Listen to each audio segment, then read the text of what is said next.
Hey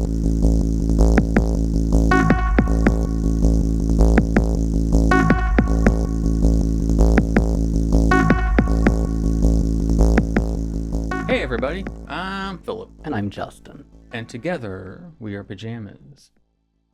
And we're getting back on that Doctor Who train. The train came to a temporary stop for a few weeks because it's freaking hot. Yes, finally we're back to this. For now, for tonight, this one. It's just been way too hot to record for like 2 hours. Episode and review. Like what movies we've watched and stuff. We've done either off camera or we watch them and have everything on and just roll with it.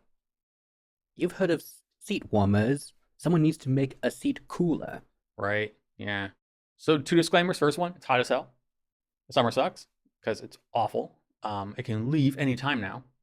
I think it's still summer by the time this will come out. It might be close to the fall, but right now it is in the summer as of this recording. Disclaimer number 2. I apologize for any stammering, stuttering, slurring, or mouth noise. I have a speech impediment that acts up from time to time, and I have a glandular issue that acts up all the time. It sucks. I try to remove it in post the best I can, but if it bleeds through, I do apologize. When we left off, we had a Doctor Who Pirates. Yes. Red Shirt Rory died again for like the 50th time. So I'm assuming that's a thing that happens a lot now. So he's basically Kenny. Yeah, pretty much. That's why I call him Red Shirt Rory.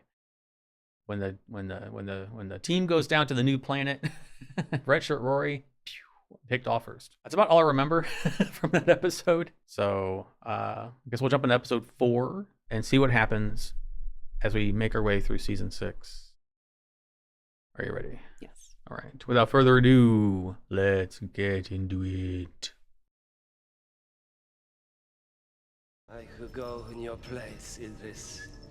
Nah, I don't, cause it's really gonna hurt. It's starting. Soon you'll have a new soul. There'll be a Time Lord coming. Time Lord emergency messaging system. Containers and send them through time and space. Anyway, there's a living Time Lord still out there. It's impossible. What is that? It's as if the Matrix, the soul of the TARDIS, has just vanished.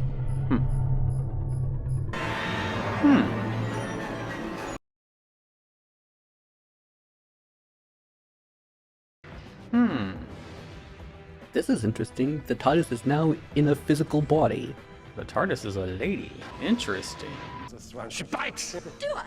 Excellent. Ow! Ow! Your chin is hilarious. The house, what's the house? The house is all around you. You are standing on him. What's wrong? What were those voices? Time Lords. You want to be forgiven. Don't we all?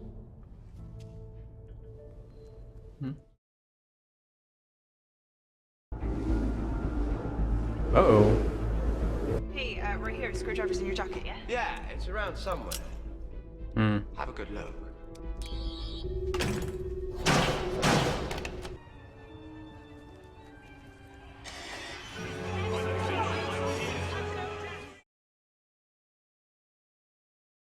I'm the TARDIS. No, you're not. You're a bitey mad lady. The TARDIS is up and downy stuff.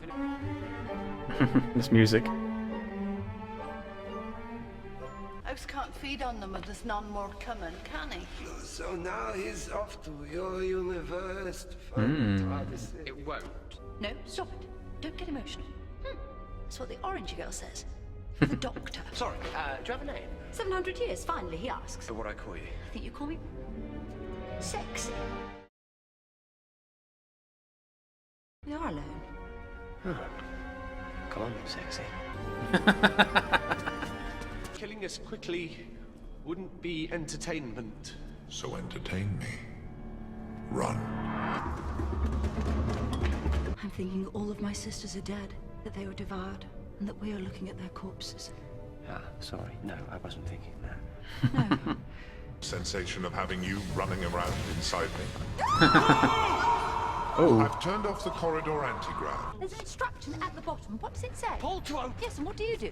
I push. Every single time, 700 years, police box doors open out the way. You have never been very reliable. Didn't always take me where I wanted to go. No, but I always took you where you needed to go. Hmm. I exist across all space and time, and you talk and run around and bring home strays. This body has about 18 minutes left to live. The universe we're in will reach absolute zero in 3 hours. Safe is relative.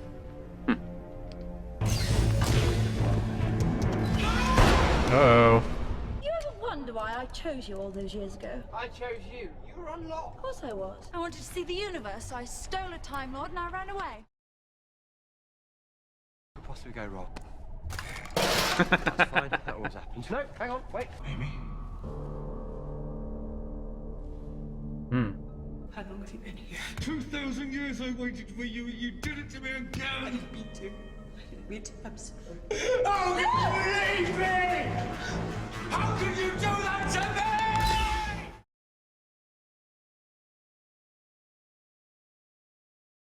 Come on, there's drift energy everywhere. You can do it. Okay. Diverting all power to thrust. Let's be having.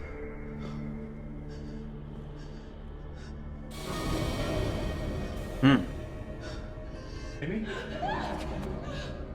Stop messing with our heads. Come on. Right. Which one's Amy? The pretty one?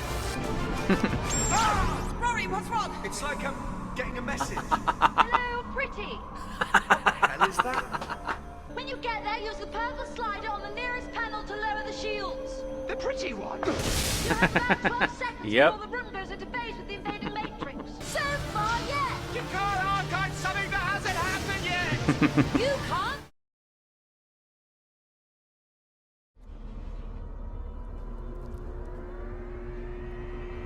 Uh-oh. You're doing it, you sexy thing. You call me that. Is it my name? You bet it's your name. She's a woman, and she's the TARDIS. Did you wish really hard? Shut up. Not like that. Hello. I'm sexy. Where's nephew? He was standing right where he materialized. You're breathing in. Oh, Another Rude I failed to save. Doctor. Hmm. Goodbye, Time Lord. Goodbye, little humans. Goodbye, Idris. Yes, I mean, you could do that, but it just won't work. Hardwired failsafe, living things from rooms that are deleted are automatically deposited in the main control room. Fear me. I've killed hundreds of Time Lords. Fear me. I've killed all of them. Yeah. You're God. right. You've very careful about what you let back into this control room. Mm-hmm. Yep. You took her from her home. I'm alive. Alive isn't sad.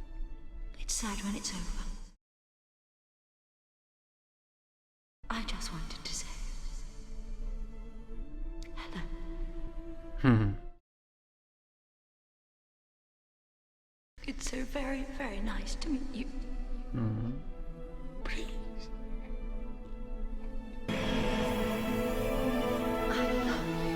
Hmm. She was talking. She kept repeating something. I don't know what it meant. What did she say? The only water in the forest is the river.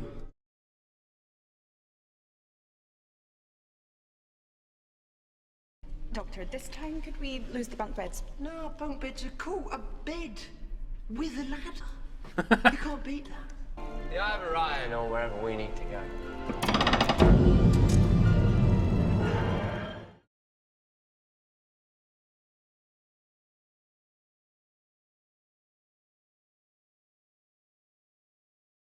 That was sweet.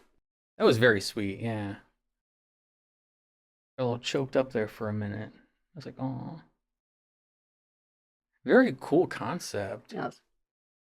I really like Neil Gaiman as a writer a lot. Like, I've watched some of his other stuff. And of course, he did The Sandman, which is coming soon as of this recording to Netflix, I believe. I thought that it was beautiful. Mm-hmm. Such a cool concept. Like, what if you could take the TARDIS and put its essence into a living being? And the actress that portrayed the TARDIS did a good job. Yes.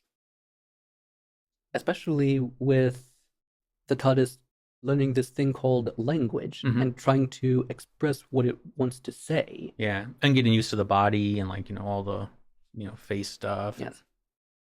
Like, imagine you were like a living soul inside a machine.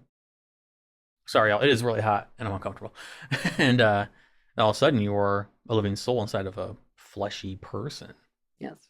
Part of me thinks, like, I wouldn't expect anything less from Neil Gaiman because he has such a fantastic imagination. Yeah, it was just like you said, it was very sweet. And I like that it explored that there's a relationship between the Doctor and the TARDIS beyond, like, you are a machine that takes me places. Yes. I like the idea that I'm going to say she, because yes, that she said, I wanted to see the universe and I chose you. Because he's like, I chose you. And he's like, no, I chose you. That's cool. Yes. So it's just really neat as we're going on all these adventures that if you look at it through this lens, the TARDIS is getting exactly what she wants. She's like, I get to see all these places with you and you keep bringing home strays. Well, like, yeah. Yeah. And I think it was done in a way that really worked and really, really complemented and enhanced existing lore that we know. Because we can go back and look at all these different things. And yes, we even now have a bit of a backstory of when he and the TARDIS met. Yeah. Yeah. The door was unlocked, yes, because she made it unlocked. Yeah. Because she chose him. That's really neat. And all the adventures they've had have been her seeing the universe with the Doctor. And the idea that word she was looking for, it's sad and big, and it was alive. And it's sad because it ends. I like that. And I like that, her last words were, I love you. Yes. I was just like, oh. It was sweet. Though they shouldn't be too sad about it because she isn't gone. She's simply back in the machine. Yeah, but they can't communicate. Well, they can kind of, like when she made the lever move.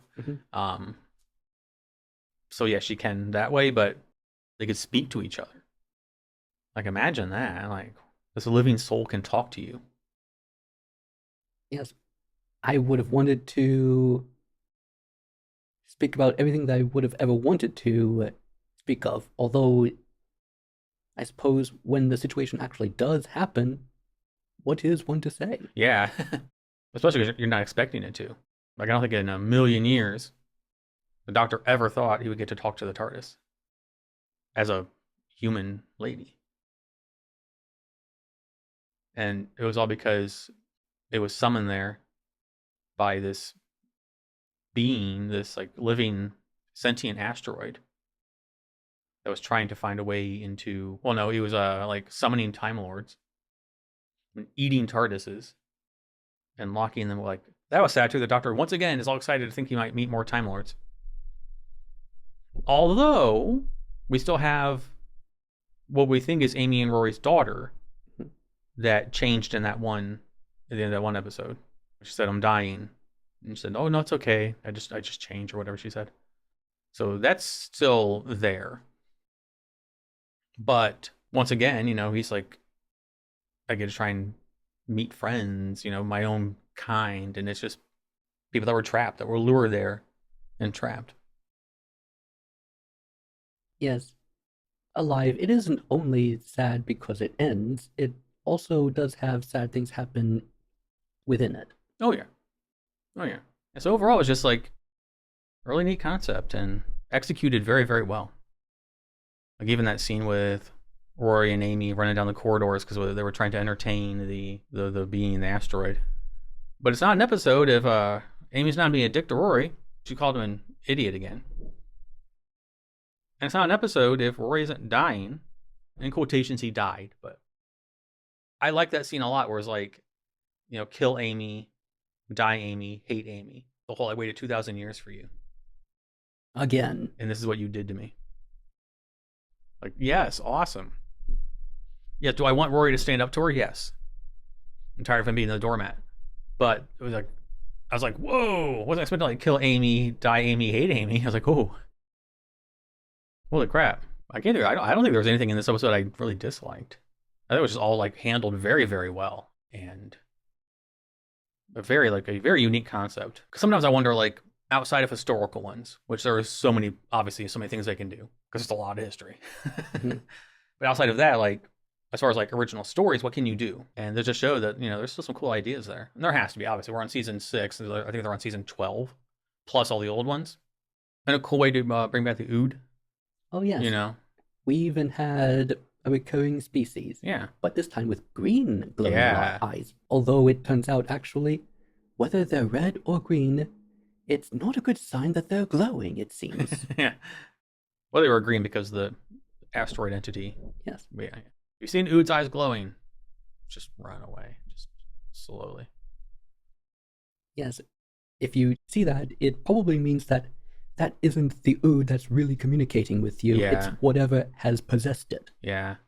This seeming disembodied consciousness that somehow has emotions. It likes to be entertained, which means that it can get bored. Mm-hmm. That's actually very interesting. Yeah. Had those playthings. Yes. The aunt and uncle. And then the nephew. Yeah, also interesting that it gave them like family connotations, like it was playing God and it gave them. Yes, sort of like at a large scale playing house. Yeah. Yeah. Like if your doll breaks, you just patch it up the best you can. If that's 2 left feet, so be it. And then the Corsair tattoo. I was hoping that would be more in the story, but it ended up just being the arm that she got, and the arm and the hand that she got, and then the spine and the whatever that the other guy got. But I like that idea of the Corsair. That was cool. So hopefully we'll explore that again in the future. Yes, it was as being made of different pieces. It was like it reminded me of Frankenstein, in which Dr. Frankenstein put many different pieces of different bodies together, and all that's left now is to put a consciousness in it to make it alive. Mm-hmm. And well, actually, that's what actually did happen. Only with the aunt and uncle and the nephew, but also with the TARDIS. Mm-hmm. Mm-hmm. Yeah, it was kind of a cool, like, modern day Frankenstein tale. Yes, looking and feeling and yeah. Developing this thing called language. And like the sense of like self, yes, and who you are and what you're doing. It was just a nice, cool mixture of like this existential crisis, plus sci-fi, plus a little bit of horror in there. And that was a really good balance of all of them. And it played out really well. If you told me a couple of seasons back that there's going to be an episode in the future where the TARDIS goes into a human woman, I first would have said, is it not the 10th Doctor, please? Please, no, not him. He's going to flirt with her. Well, they kind of had those little, but it was more like we're soulmates. Like we're intimate, but not intimate in that way. Yeah, well, like we chose each other, yes, kind of thing. And that's cool. See, that's not creepy. That's sweet. But also, if you told me that, I would have been like, I hope they do it well, because that's such a cool idea. And they really did. They really, really did. Yeah, I'm really glad that Neil Gaiman was brought on for this. Let's go to your notes. Yes, let's. We are melting. Oh my god, it is so hot. We are literally suffering to bring these videos to you right now. We waited weeks to do this one. I hate summer so much. We definitely feel the pain, and now the TARDIS did, because it was in a biological body, and well, actually, yes, it can be inconvenient that we cannot simply take something out and put something new back in like a machine. Right. Sadly, at least for now, bodies don't work like that. You sound like a character in a video game that I'm playing. Philip's notes. So the Doctor gets mail. A little cube little flying cube from the Corsair. Had like an Ouroboros kind of thing going on. And they are going to a planet outside the universe. It will look like a planet at first. Outside the universe. Ended up being like a living asteroid. But yeah, they were summoned. It was a trap, but at the time we're like, And the way the doctor described it, sort of, kind of, not really. It was a bubble with a little, tiny little bubble on the outside. So like that, yes. But no. That works, yes. I like when they landed that Lady TARDIS called him a thief. Like, it's my thief. Where's my thief? That was cool. Even though in the end she's like, I chose you. It was still kind of funny that she called him her thief. Yes, it depends upon the perspective. Because did she actually already belong to somebody else and he took her, while at the same time she took him? Yeah. We joke about it a lot. There was quite a bit of, that's impossible. This is impossible. That's not possible. And you said before, whenever the doctor says that, all of a sudden it becomes possible. Yep. Actually, now that I think about it, with what I said about perspective, he took her and she took him. From that perspective, he would be considered a thief, but would that also make her a kidnapper? Yes. Well, no, doctor. But at the same time, it's a living machine. It's conscious. But at the same time, how do you prosecute a machine? You turn it off. Well, it could then start acting like hell and then say, I'm sorry, I can't let you do that. Yeah, there you go. And lock you in some sort of room for the rest of your life. Well, apparently there are many different kind of hidden rooms in the TARDIS. I like that. I like that as well. That there was like stuff that wasn't on the blueprints for the TARDIS. That it like downloaded or whatever in, like, Lady TARDIS. Had all these different secret areas. Oh, that was cool. And then the doctor is wanting to find these other Time Lords. And Amy says, you want to be forgiven. And the doctor says, don't we all? Yes. Aw, that was sweet. That was sweet. Reassurance. Then he locks him in the TARDIS. Well, he tells him to go back to the TARDIS. But then the TARDIS locks itself. And I wrote, it's a trap. And I was right. It's a trap. Amy and Rory are inside the TARDIS. Amy's being Amy, of course. But she says, he's not trusting us, and he's being emotional. This is bad. And, well, yes, it's true. Being emotional can get one into trouble because you're letting the emotions get in the way of the logic. Yeah, exactly. Which is one of the major issues I had with a previous doctor. And then we have that line, you're my TARDIS, my doctor. That was cool. And they're going back for, like, what makes you think I would even give you back? Like, aw. I love how when she's in the cage by herself at first, she's just talking to herself. All these thoughts. She's trying to, like, process consciousness and verbalizing. And she's like, do fish have fingers? And I was like, oh, wow, that's really funny. Then later, we found out fish fingers. And she's like, do fish have fingers? And I was like, oh, she was thinking that ahead of time. And then the whole, like, saying what he was going to say before he said it, or something he was going to say or do before it happened, because it's the TARDIS. It's been, like, all over space and time. Much like River has all these, it's like we had like a surrogate of River for a while who had all this knowledge that the doctor didn't have. So it's cool to see it come from, like, the actual source of the traveling. But then we find out that the house eats TARDISes. And the doctor says, okay, I really don't know what to do. Oh, that's a new feeling. Because he was like, uh-oh, the house is going to eat the TARDIS. And unfortunately, the doctor said that was the last TARDIS, or no more TARDISes, or no more Time Lords. So then the house, or you basically use it as like a piggyback, because the house is off to the other universe to feed. And only did that because it found out there were no more TARDISes to feed on, no more Time Lords to capture. So, very, very, very cool. I like as they're building a new TARDIS, the back and forth bickering they were having was really funny. That was kind of I thought that was also cute. Like a married couple. Yeah, exactly. Yeah, it was called The Doctor's Wife. So yeah, and it really felt like that. Yeah, like the doctor's married to this, and then she is his. Like, it's. Whereas, like, we joke about River and the flirtiness and all that stuff and Sweetie and all that. Like, these two entities chose each other. That's romantic. You know, so this is romantic done right. I'm not cold-hearted. I'm not like anti-romance. I'm anti the way cliche romance is portrayed and the way like the general public eat it up. Like, romantic comedies for the most part are like 99% garbage. Like, it's just garbagey blah. But people eat it up. They eat it up, and we all have what we like and don't like, and that kind of stuff is blah. This kind of romance, yes, it's between a living soul and a machine and a Time Lord, but what are humans if not living souls inside of biological computers?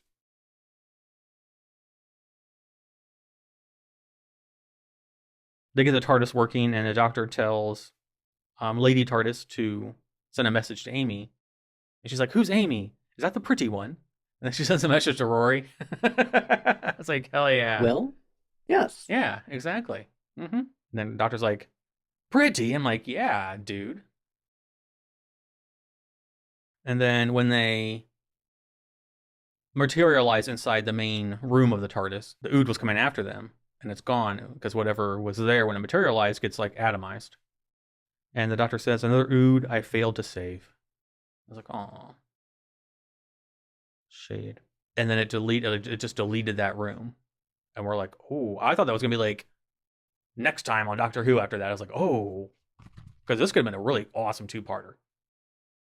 I was kind of hoping it was, but no. Anything that gets dematerialized in that section gets materialized back into the main control room of the TARDIS, with a Lady TARDIS there who can just breathe her, the life force of TARDIS dust back into it. Yes. The comments are gonna be like, "It's actually called this." Well, thank you for correcting me. And then the voice is like, "Fear me, I've killed hundreds of Time Lords." And the Doctor says, "Fear me, I've killed all of them." Yes. That's such a good line. It's like, all the goosebumps. I loved it. So good. And then Lady TARDIS whispered to Rory, and I do like, go off on a side for a second, I do like how everyone was affected by what happened with Lady TARDIS at the end. Like, Rory's emotional, Amy's emotional, the Doctor's obviously emotional. But even Rory said, he was kind of like, "I don't know why that got to me, but it did." So I wonder if that's a seed planted. Because I like my seeds. So I wonder if that's going to grow into something. But Lady TARDIS whispered to him, "The only water in the forest is the river." Now, are we talking about... Or is this just like a metaphor? I mean, it's a metaphor, but is it like metaphor pointing to someone? Or is it like just something in the future? But I thought that was cool that was the last, well, not the last thing that she said. I thought it was cool. It was like the thing that Lady TARDIS made it a point to whisper to Rory as she was dying in her fleshy body, before she materialized back into the TARDIS. And that is all for my notes. Everything else are from my patrons. Oh, if I can't talk. And that's all for my notes. Everything else are from my patrons over on Patreon. It is so fucking hot. Yes. Oh my god. And there's a drone flying outside somewhere. It's weird. This was a fantastic episode. This was just wonderful. This is romance done right for me. Yes, it was definitely worth seeing this. Oh yeah. Like, if this had been a bad episode, I would have been like, okay, this is a bunch of bull crap because we're melting in our chairs, uncomfortable, and we had to sit through crap. Luckily, we didn't. Luckily, it was like, okay, this was quality. And don't spoil it, but I do hope that Neil Gaiman returns in the future for more episodes because I love his mind. He's such a good writer. And if we didn't do the episode justice with our review, I apologize. Obviously, when you're in like searing heat, it's hard to think. We turn off virtually every fan and the AC to record these. We have the quietest fan in the house on right now to have some air on us, but it is quiet for a reason because it is the weakest fan. You can barely feel it blowing on you. Not that you care, but I'm just saying if our review just felt kind of weird or repetitive or whatnot, it's like 80 some degrees out at like 2 in the morning. it's friggin' hot. So we tried. We did our best with the stupid weather laden hand we were dealt. All right, so as far as this episode, is there anything else you'd like to add? No. Okay. But for now, it's going to wrap this one up. We need to turn the air back on. Holy crap. Holy crap. So as always, I don't have a fancy outro. So I'll simply say thank you for watching, and we will see you in the next one. Until then, goodbye.